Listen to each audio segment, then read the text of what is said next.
A few days ago, ChatGPT announced that their 4.0 model can now handle image creation. And with a Plus account, you also get access to Sora for video. So today I'll dive in and show you how to use all these image and video features, which are pretty incredible. Let's go. First of all, you do actually get access to the image generation model for free in the free tier. And it's been getting a lot of attention because what everybody's been doing is putting in images and then remaking that, or restyling that rather, in a Studio Ghibli anime style. I'll leave Studio Ghibli alone, but I'll show you how it works with any other style. Basically, you upload a photo as a reference image. This is a photo of our dog just resting in a bunch of blankets. And all you do is drag it into the ChatGPT prompt. You write restyle as and put in whatever style you want. It'll show you your image. It'll show you what you wrote and basically start generating it. For all the loading in this video, I'm going to fast forward it so you guys don't have to wait. Okay, so that just finished. It took about a minute and a half, I would say. And you could see the original image up here. It did a pretty good job of preserving her detail, adding all this cyberpunk imagery, even kind of preserving the blanket, but just morphing it into a cyberpunk style. So this is a really great image.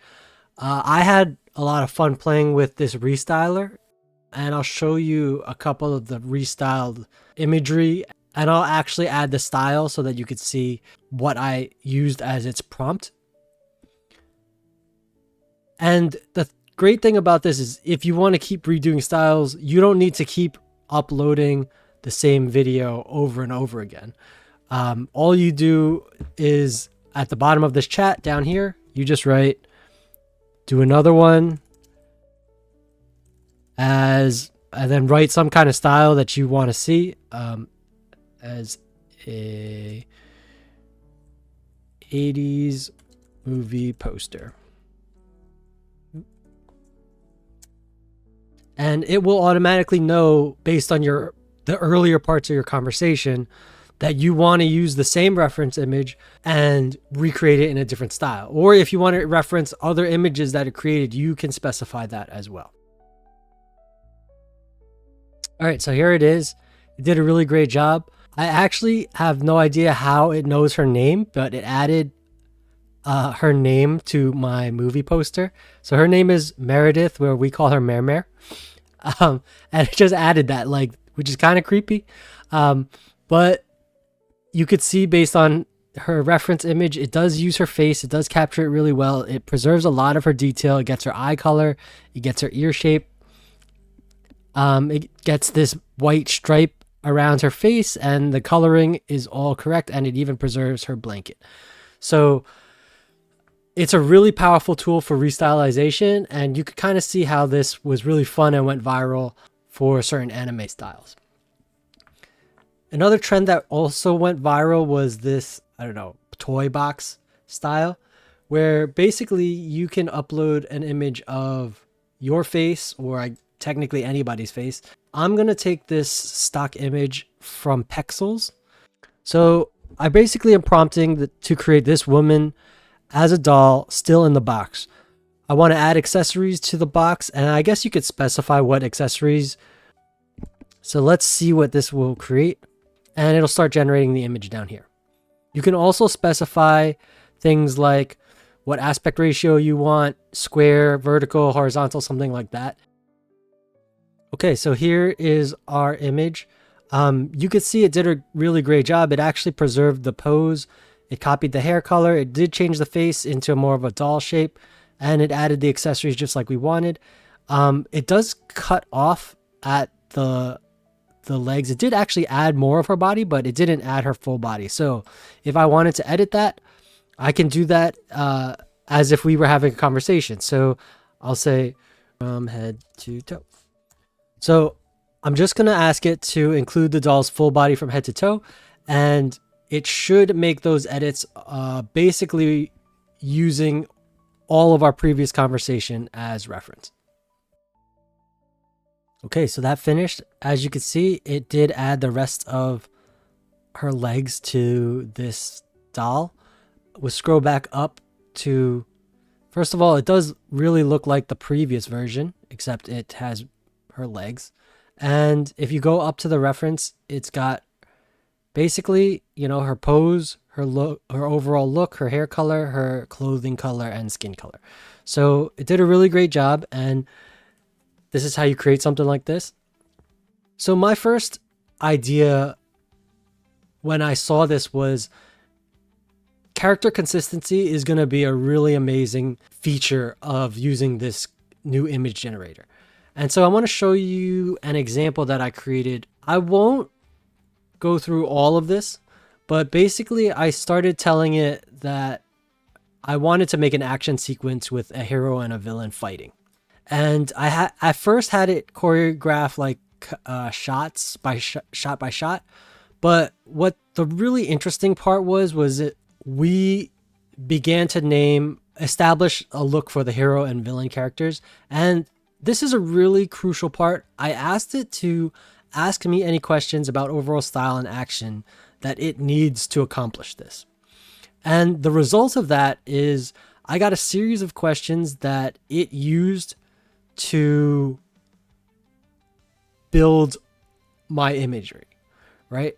So it asked me about what kind of style I wanted, what kind of visual style I wanted. It used some things as reference. What kind of color, what kind of cameras do I want? I actually answered it in order by just saying, you know, number one, this is your answer to number one, number two, etc. And then it asked me some additional questions like what kind of weapons do you want the hero to have? What is his fighting style? What is his color? What is his special moves, right? Same thing for the villain. What kind of weapon? What kind of fighting style? What kind of, you know, color, personality, all that. And I answered and I gave it, you know, I want the hero to be a sword, agile, acrobatic, represented with blue. The villain has an axe. He's slow. He's demonic red, right? I'm going to skip kind of the shot setup because I actually haven't finished that part yet. So that's just a hint of what may be coming in the future videos. But what's really interesting is I started asking it for imagery, right? And so eventually we got down to starting to generate the actual images for each character, right? And so it established this as my hero, which was represented in blue. It had his style sword, and the villain as this this guy with a big axe, heavy armor, right? And he's represented by red. So then what you can do is start setting up shots using these two as reference images. So instead of me manually uploading a reference image like Mare or that stock woman that I used in the doll toy, we just created two characters from scratch, and now we can craft our future scenes without having to like upload these over and over again. It's like in a very conversational, fluid way of telling the AI what we want it to do. So, you know, I started framing them. Like you could see I can easily put these characters together. So I told it to do the first shot, but you can tell it where you want to place them. And again, it's very in line with the look of the hero, the look of the villain, and it puts them in together as you ask it. Then I said, you know what? This was it. I wanted it more dramatic. I wanted it to be a wider shot. I wanted them to be very far apart, and I wanted more emphasis on the lava cavern. It did it. It maintained the color scheme. It maintained his overall silhouette. It maintained my my villain's overall look. He still got the horns. He still got the axe. He still got the color. Everything is consistent. We keep going. I create more scenes. I could create other angles. This one came out a little bit too orange, so I tried to like make him more intimidating That didn't quite work, but then I said, you know what? I want it to be red. One thing I did notice was, okay, in this one, he happened to have two axes, and I tried to correct it by saying he should only have one massive double-sided axe, which it kind of did. It did switch the angle a little, but you could see our characters are still pretty consistent. Like, there's some minor things that are not so inconsistent. Like, now one side of the helmet is a little bit longer than the other side, which was not the case in the previous version. And the glow area changed, where the tips used to glow, and in the original reference, actually the tips don't glow. Oh wait, yeah, the tips don't glow. So, you do notice a little bit of difference from shot to shot. It's not perfect, but you could tell that this and this and this and this are all almost the same character. So it's kind of very interesting to see, like, character to character. And what might be even more impressive is the human character, right? So, like, my hero has this short hair. It has this blue sword, and he has this light armor, and you can see that in this shot it's the same. In this shot, it's believable that it's the same character. It's believable that it's the same character over and over and over and over again, and I only established the character once. So that's one of the really immediately powerful things I noticed about this tool, and I think that's really cool, and I think that it's going to change. It's going to make things a lot easier, because in order to do this previously, we had to upload a LoRa.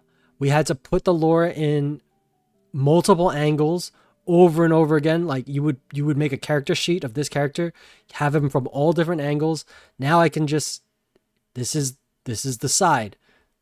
This is kind of a 3/4 view. This is the front view.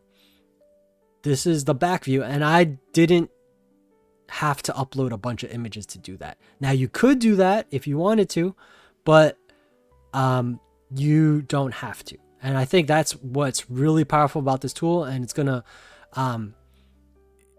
be a game changer for a lot of people that are looking to do multiple shots with character consistency. Another really cool example I saw was I uploaded this bottle of some unknown liquid that, again, is a stock photo from Pexels. I will put a link to Pexels in the description, by the way. And I just said, turn this into an earth-friendly organic lotion and give it a professional product photo shoot background. And it generated this, which was pretty cool. Like, the cap is the same, as you can see here and here. The overall shape of the bottle is the same, and it put a little earth-friendly organic lotion logo on there for me. I tried to do the same thing with a different stock image. So this was a generic brand. I guess I actually didn't know what this was originally, but I knew it was some kind of like makeup. And I just said, add trendy branding to these products and change the background so it looks like a dramatic photo shoot. So it did that, and it gave it a name, which is pretty cool. And it said it's lip gloss, which makes a lot of sense. And it gave me a box, and it gave me lip gloss, and I put it in a professional background. I did not do anything else except this one little prompt. So I wanted to test it, and I said, let's change the camera angle a bit so it's more dynamic. And it, instead of being a flat on view, it kind of gave me some angles. This angle is a little weird, just how it's sitting on the ground. I don't think that makes sense physically, that this would be tilted. But you could kind of see what we were going for. It's pretty impressive that you can kind of start directing how you would want the camera to change. And again, it's keeping these two images consistent, which is consistent with its original reference image. So you could easily argue like this and this are the same, product, just kind of with a different tilted angle. And the font is consistent. The the overall look and color is fairly consistent. And you know, that brings up another thing. It does text very well. So even this simple like font and logo, I mean, it looks great. Everything is spelled right. So another powerful feature to this image generation tool.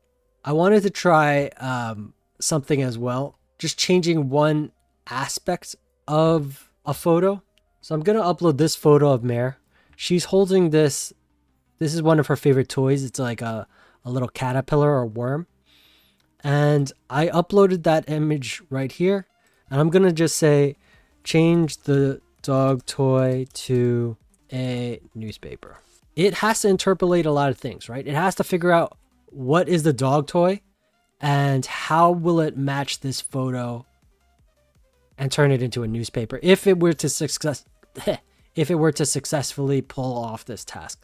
So it's doing some image analysis and then editing it on the fly. So here are the results. As you can see, it did a pretty good job preserving, you know, her overall look and even her overall pose, right? It did change it a little bit to kind of adjust for, you know, the image a bit, but they look kind of like the same dog. It raised her head a little bit, but it kept her ears back, kept her color consistent, and it changed her caterpillar worm toy into a newspaper roll. So that's pretty impressive. I think it did a great job. I didn't have to do any inpainting. I didn't have to do any masking. I just did this simple prompt and it was able to figure it out and pull this off for me. Another fun trend that I've been seeing is to upload a photo of your pet and then have it reinterpret their look as if they were a human. So that's exactly what I'm going to type into this prompt. All right, so here's the prompt I went with: to reinterpret her look as a young adult human and use her fur coloring and features in the human's clothing and hair.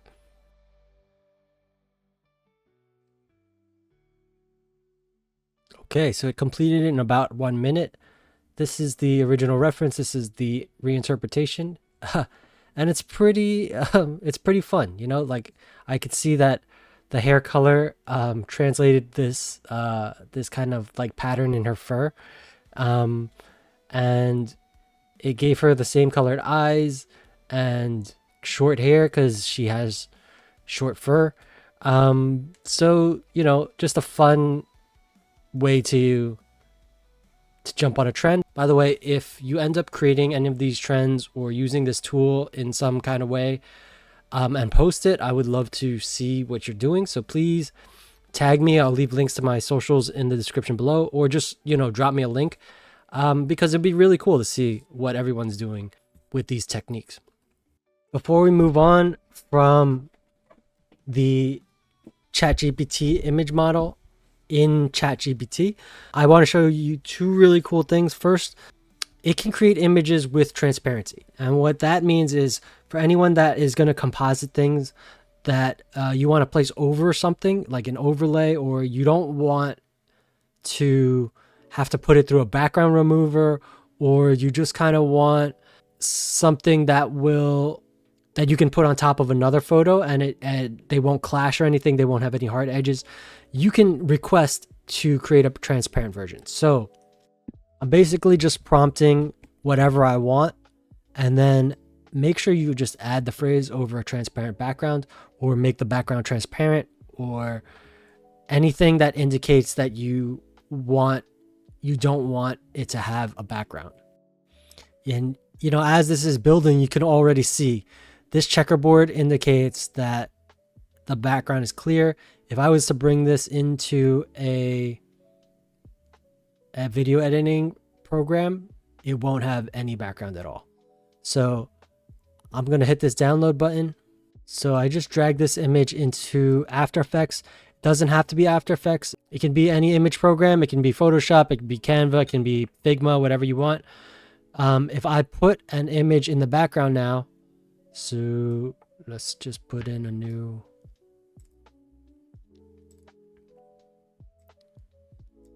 So as you can see, there's no background to this.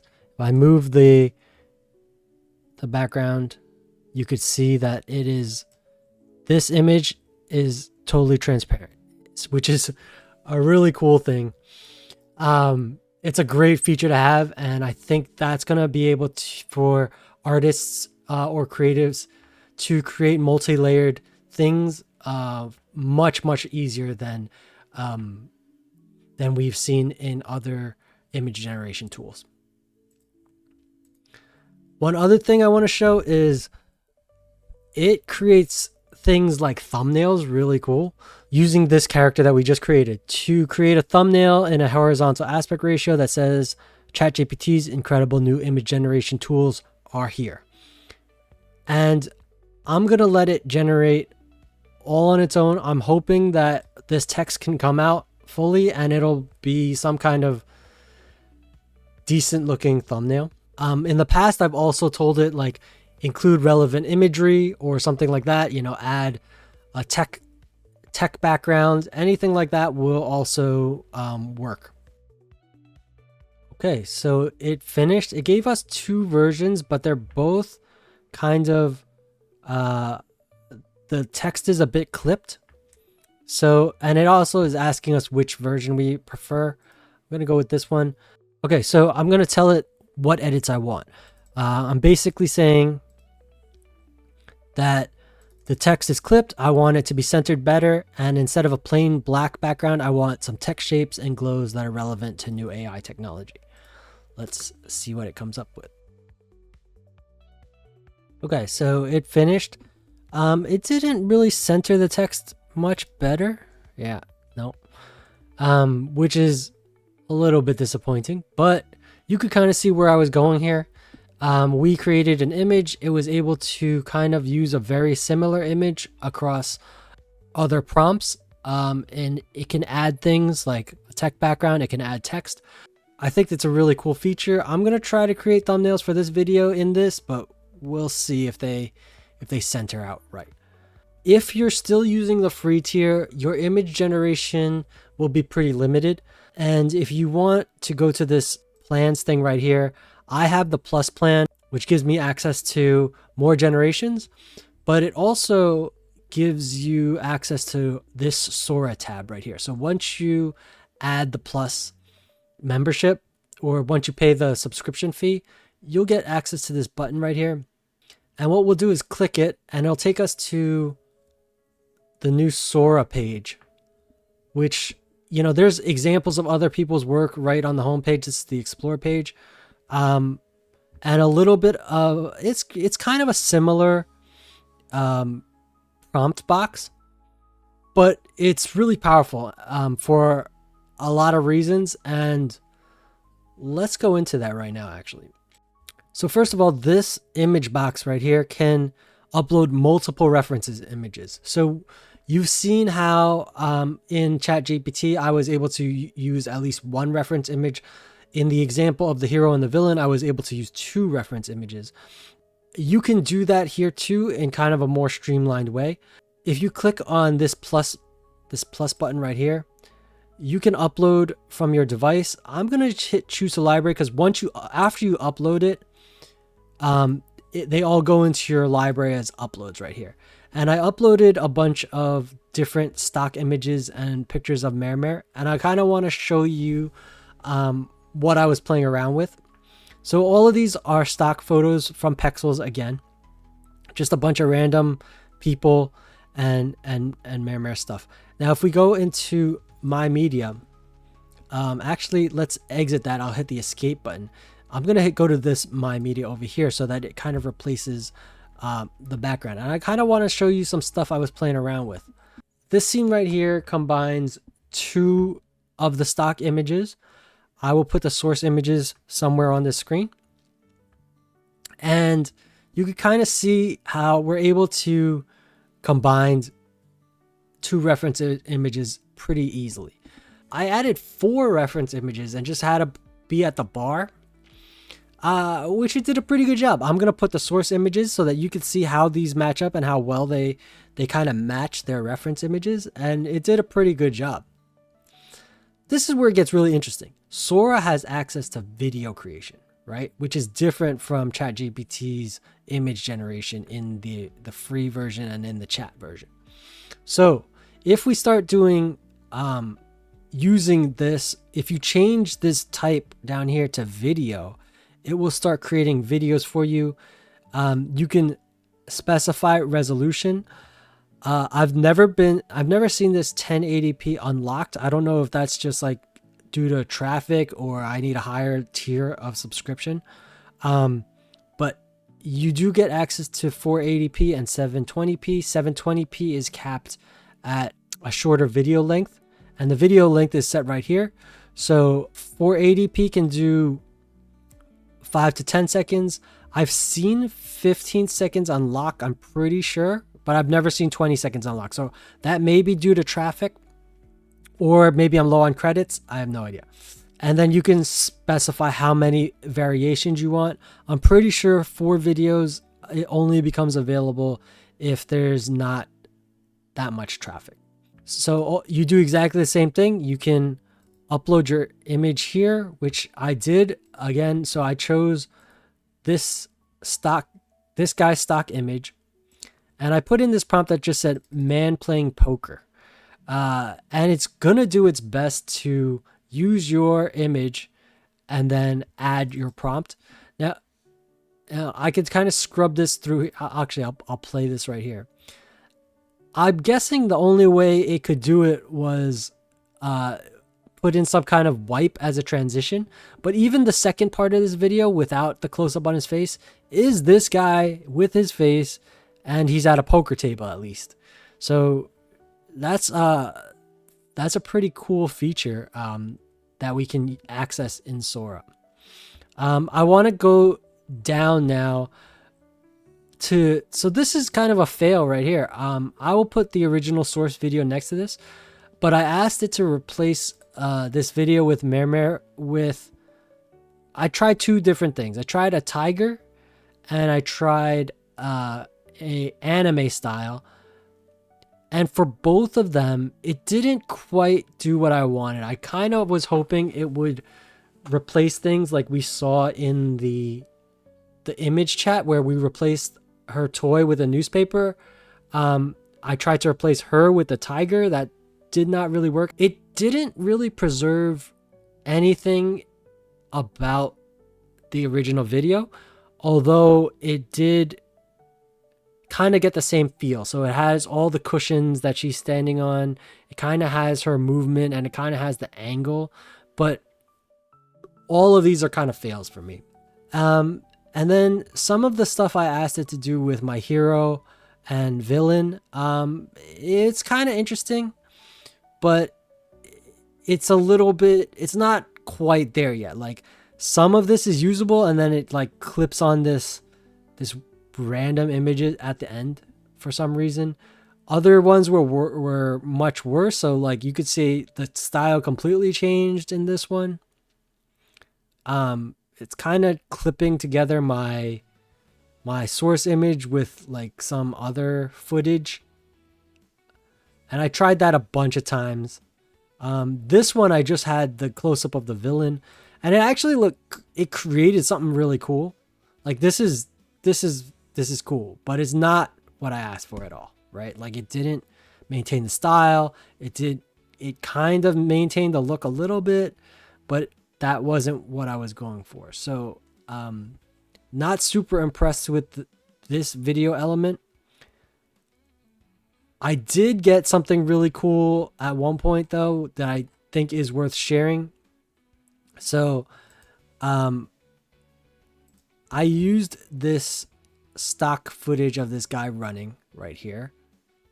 And in my prompt, I told it to change the background from a beach to a dystopian apocalypse. And honestly, it did a pretty good job. Like even the parallax in this, it works, right? Like it's pretty cool. So I'm guessing if you do something like this and tell it to replace a background of something that it understands, like a person jogging, it can do a good job. Even the poker one was decent, right? But the more fantasy stuff, I think it had a hard time with. All right, there's one more important feature that I want to show you before we end, and that is this storyboard button right here. So a storyboard is very interesting. It places this, I just clicked on it. It places this timeline down at the bottom, and this timeline is based on how long you want to set your duration. So right now I have 5 seconds and 10 seconds available. If you click on the timeline, this box will pop up and you can add an image or a description to the video. Then if you click anywhere else on the timeline, you can add another image or description to the video, and it will try to incorporate this like the change between. So for example, I'm setting one of these keyframes at 0 seconds and a second keyframe at around a little over 5 seconds, right? And so I can add from my library, I can add, say, I can add any of my previous videos. I can go to my uploads and add any of these stock images. So let's give it a try, right? Like, all right. So I'm going to include this guy with these glasses. It added this kind of description, which I believe is a transitional type of effect. I'm not 100% on that though. And then I want to end the shot by displaying a beautiful building with ornate architecture. You can add an image here instead. I have not had great success with that. I think it is better if you use one image and then kind of prompts to like help it along. This is going to be my little story. It's got this guy with glasses. I'm going to leave this description that it added in automatically for me around the 2 second mark. And then by the 5 seconds, we pan to a beautifully ornate building. I'm going to hit create. Now, what it's going to do is when you hit create, you'll see this like activity queue pop up, and then you can kind of like click around and go about your business at that point. So this window you don't really need to have it up anymore. You can, close out of it, and you can see it's generating some kind of video up here. Okay, our video just finished. It actually only took about a minute. That was pretty fast. That's actually the fastest generation I've seen using the storyboard feature. And so you could kind of see, all I asked it to do was, you could see our keyframes down here. All I asked it to do was we pan to a beautifully ornate building. I guess it didn't really put the building in focus, but he is turning. It's not glitchy. When he turns, we're not losing like volume or anything on the person. So it's very reasonable that this might be like actual footage, and you could kind of direct it over here. I would say it's hit or miss. And again, it's better with realistic subjects than fantasy subjects. So if you have a picture of an animal or a person in a photoreal style, I think that helps the video generation model out a little bit, as opposed to like an anime style or a stylized comic style. I was not able to get it to do image to image too well.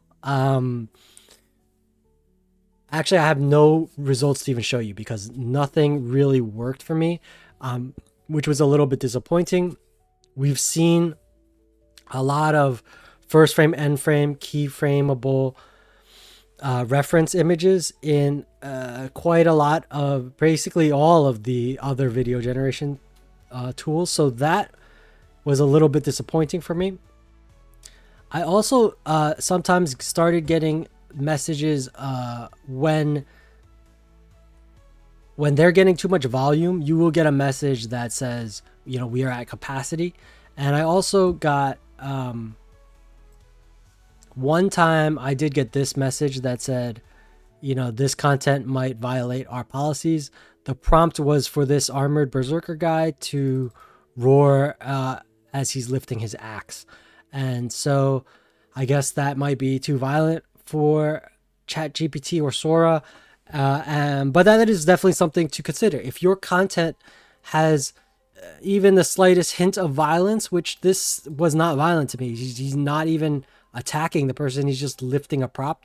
That was kind of too much for their policy, their content policy. So something to consider if you are planning to do something with like a lot of action, with weapons, with anything like that.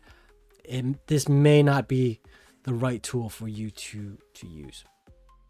You know, it's also worth mentioning that Sora has just regular text to video and text to image prompts right here. So you don't even have to upload a reference. You could just type right here and it will create a video for you. So I'm going to create a video, a 5-second long video. I'm going to ask it for a capybara surfing. I'm going to hit enter. My media will start and I will come back when this is done. Okay, so that just finished in about maybe 1.5 minutes. Okay, so I guess he's surfing backwards, which is actually kind of funny. But overall, the look is pretty cool. Like that water looks fairly impressive, and it's pretty funny actually.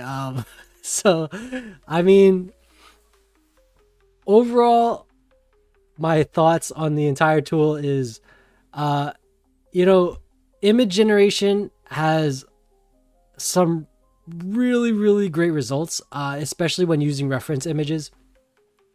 I think the video side of Sora is hit or miss. It actually might even be a little bit behind some of the other video generation tools in terms of like overall features, in terms of overall look and consistency. I do think are pretty solid, especially in the realistic realm.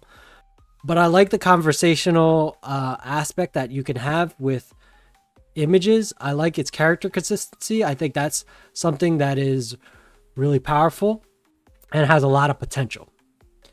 So that's really all for today's update on ChatGPT's new image model. If you made it this far, please drop me a like and subscribe here, because up next I have some advanced AI video tools that are going to add even more control to your video results. So I will see you in the next one.